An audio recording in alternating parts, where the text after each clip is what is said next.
La vuelta al mundo en 80 días. Novela de Julio Verne de 1873.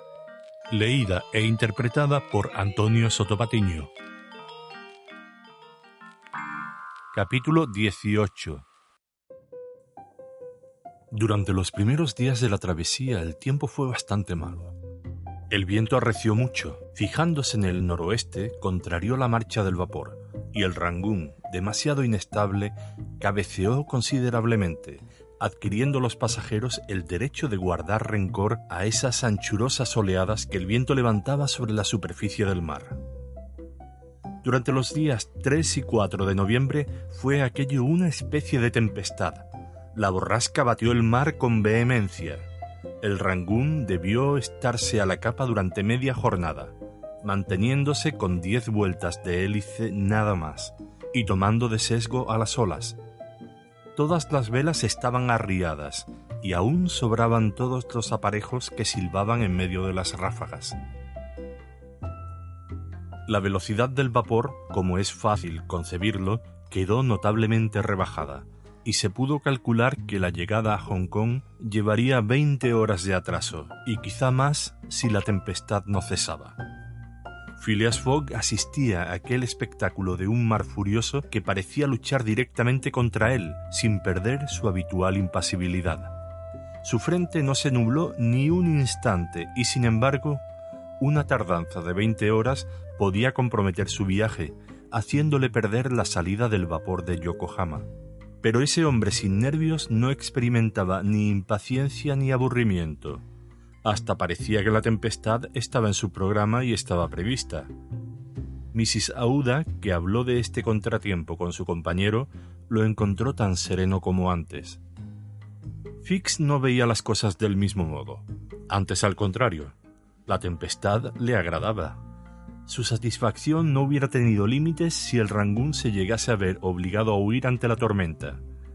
Todas estas tardanzas le cuadraban bien, porque pondrían a Mr. Fogg en la precisión de permanecer algunos días en Hong Kong.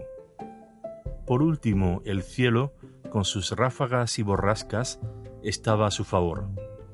Se encontraba algo indispuesto, pero ¿qué importa? No hacía caso de sus náuseas y cuando su cuerpo se retorcía por el mareo, su ánimo se ensanchaba con satisfacción inmensa. En cuanto a Picaporte, bien se puede presumir a qué cólera se entregaría durante ese tiempo de prueba. Hasta entonces todo había marchado bien. La tierra y el agua parecían haber estado a disposición de su amo. Vapores y ferrocarriles, todo le obedecía. El viento y el vapor se habían concertado para favorecer su viaje. ¿Había llegado la hora de los desengaños?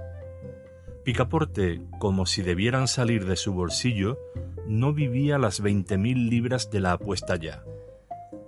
Aquella tempestad lo exasperaba, la ráfaga lo enfurecía y de buen grado hubiera azotado aquel mar tan desobediente.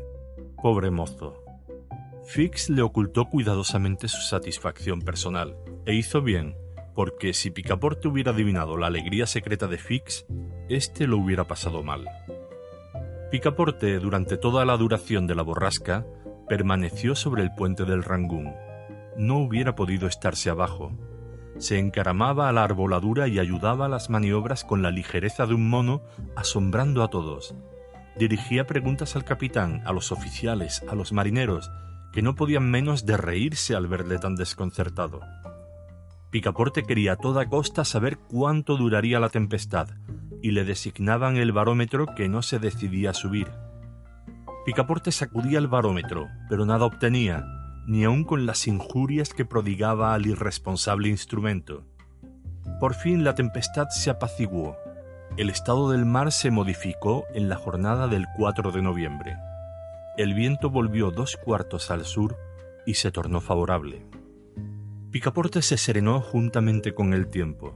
Las gavias y foques pudieron desplegarse y el Rangoon prosiguió su rumbo con maravillosa velocidad. Pero no era posible recobrar todo el tiempo perdido. Era necesario resignarse, y la tierra no se divisó hasta el día 6 a las 5 de la mañana. El itinerario de Phileas Fogg señalaba la llegada para el 5.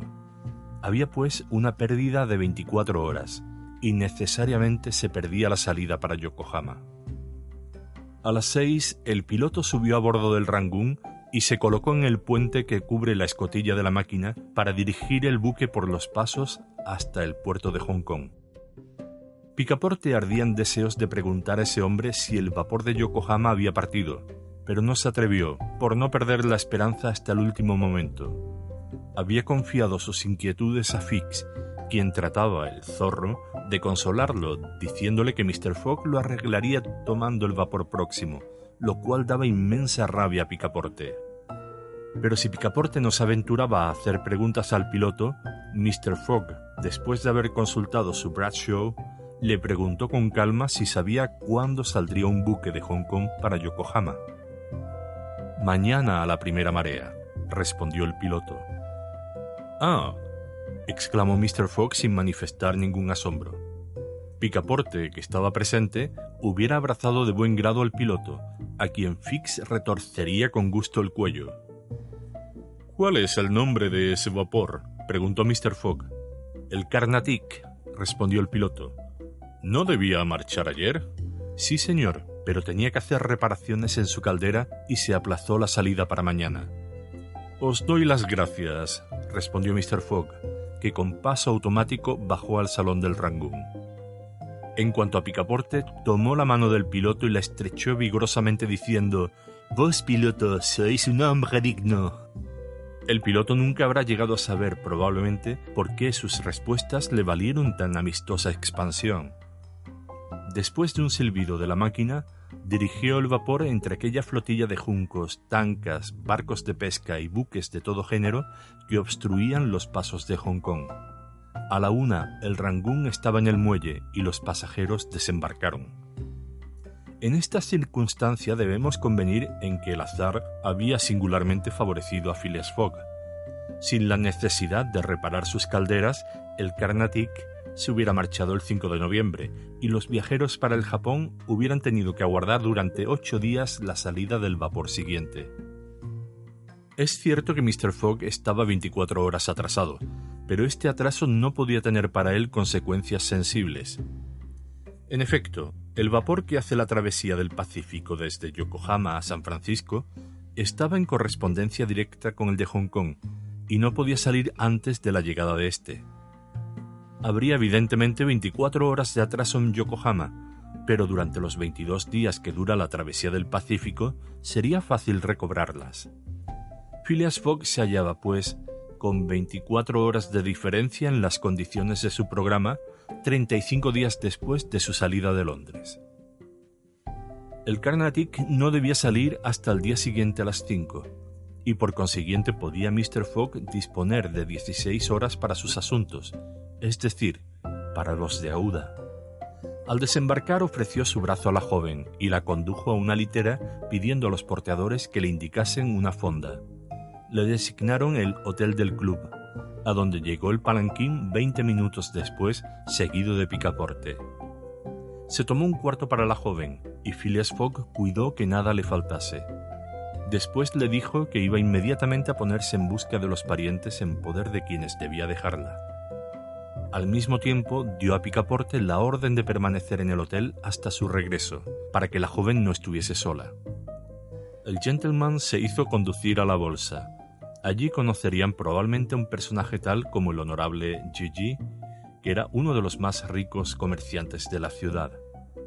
El corredor a quien se dirigió Mr. Fogg conocía en efecto al negociante Parsi, pero hacía 2 años que éste, después de haber hecho fortuna, había ido a establecerse a Europa, en Holanda, según se creía, lo cual se explicaba por las numerosas relaciones que había tenido con este país durante su existencia comercial.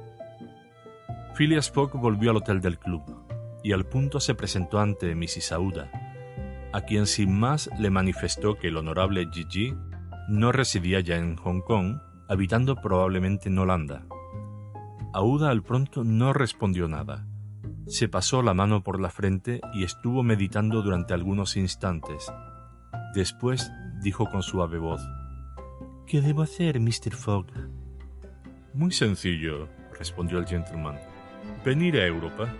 «Pero yo no puedo abusar». «No abusáis, y vuestra presencia no entorpece mi programa.